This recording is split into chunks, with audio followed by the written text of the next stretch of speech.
સુરતની અઠવા પોલીસે શહેરના ઝાંપા બજાર વિસ્તારથી 2 સપ્લાયર ઇશાક સૈયદ અને ઇમ્તિયાઝ મલિકને ઝડપી પાડ્યા છે અને તેમની પાસેથી રૂપિયા 1.95 લાખની કિંમતનો 39.150 ગ્રામ એમડી ડ્રગ્સ ઝડપી પાડ્યું છે।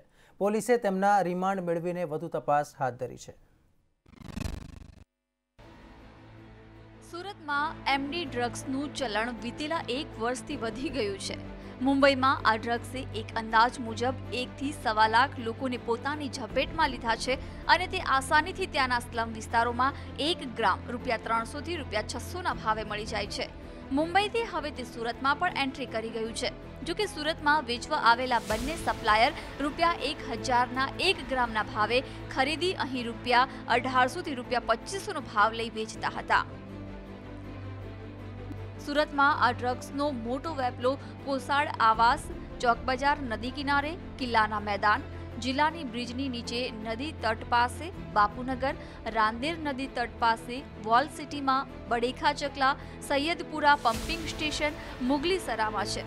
જ્યારે ભેસુ, પીપલોદ, સિટીલાઇટ જેવા પોશ વિસ્તાર અને વરાછામાં પણ 20 થી 25,000 યુવાઓ તેની લતે ચઢ્યાનો અંદાજ છે। પોલીસ પાસે કેટલાક નામો આવ્યા છે જે આ વિસ્તારોમાં પડીકી બનાવી વેચી રહ્યા છે। તેઓ ફરતે ગાળિયું કસવાની તૈયારી કરાઈ રહી છે। હકીમ મુલેરીની મસ્જિદ પાસે વાંચમાં રહી મોટરસાઇકલ પર પસાર થતા 2 ઈસમોને રોકી એમને તપાસ કરતા તેમની પાસેથી પ્રતિબંધિત એમડીએમનો નાર્કોટિક્સનો 39 ગ્રામ જેવો જથ્થો મળેલ।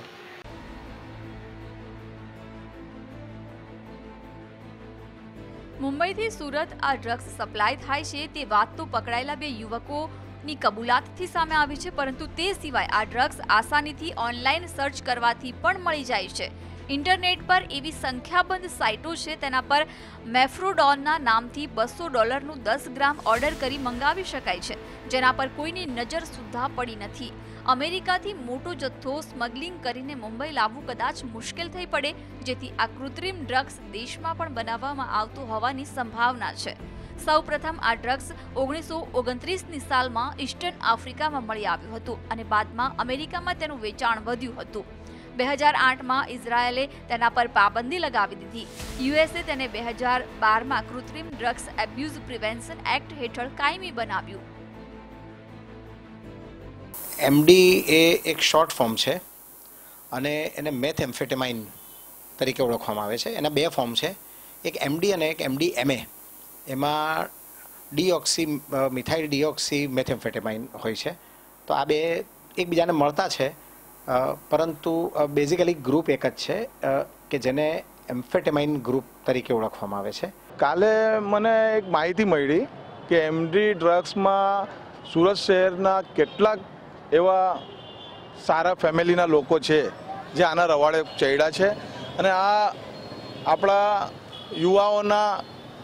યુવાઓને બરબાદીની નિશાની પર જાય છે। ને આ એટલું ખરાબ વ્યસન છે કે આ વ્યસનમાં આપણી આખી યુવા પેઢી ખલાસ થઈ જશે। ને આમાં મારે પોલીસ ડિપાર્ટમેન્ટને કે જે એક મેસેજ મોકલવાનું છે કે આ એમડીને લાગતું જે ધંધો કે બિઝનેસ છે એ જે કરતા હોય કે જે જડ સુધી જતા હોય એમની જડ સુધી જાઓ અને એમને કેટલીક રીતે એમને પોલીસ ખાતા એમને એમને એ ધંધાને બંધ કરે એવી મારી માંગ છે। એમડી નામનું કૃત્રિમ ડ્રગ્સ લેનારની આંખો બિલાડી જેવી બનાવે છે, જેથી તેને મ્યાઉ મ્યાઉ અને એમકેટ નામ પણ અપાયું છે। આ ડ્રગ્સ લેવાથી માણસના મગજનું ડોપામીનનું લેવલ વધે છે અને તે ભારે ઉત્તેજના અનુભવે છે। એમડી ડ્રગ્સ લેનાર પોતાને સૌથી પાવરફુલ માને છે અને તે લોજિકલી વિચારતો નથી। આ ડ્રગ્સ લેવાથી માણસ જીવતા ભૂત જેવો વર્તન કરે છે। આ ડ્રગ્સનો આદિ બન્યા બાદ જો ન મળે તો તે મરવા અને મારવા પર પણ ઉતરી જાય છે। હેરોઇન અને કોકેઇન કરતાં વધુ કિક એમડી ડ્રગ્સમાં મળતી હોવાથી અને તે સસ્તું મળતું હોવાથી યુવાઓ તેનું સેવન કરતા હોવાનું ચર્ચાય છે। સુરતમાં આ ડ્રગ્સ પકડાતા તેના મૂળ સુધી પહોંચી યુવા પેઢીને બચાવવા ઠેર ઠેર સામૂહિક દરોડા પાડવાની માંગ પણ ઉઠી છે અને તેના સપ્લાયરોને નશ્યત કરવા સામાજિક આગેવાનો પણ રજૂઆત કરી રહ્યા છે। હિરોઈન અને કોકિંગ જે 3,000 અને 5,000 રૂપિયે જે ગ્રામ મળે છે તેની સરખામણીમાં આ એમડી ડ્રગ્સ છે તે ઘણું સસ્તું છે, જેના પરિણામે જે યુવા પેઢી છે હવે તેની તરફ આકર્ષાય છે. જો કે આ ડ્રગ્સથી શરીરના જે હાડકાઓ છે, શરીર આખું ગળતું જાય છે અને તેમાં મોત નિશ્ચિત છે. મુંબઈથી શરૂ થયેલો એમડી ડ્રગ્સનો સપ્લાય હવે સુરત સુધી પહોંચી ગયો છે. સુરતમાં ઘણા એવા સ્લમ વિસ્તારો છે કે જ્યાં તેનું પ્રમાણ ખૂબ મોટા પાયે મળી આવ્યું છે અને તે વેચાણ થઈ રહ્યું છે.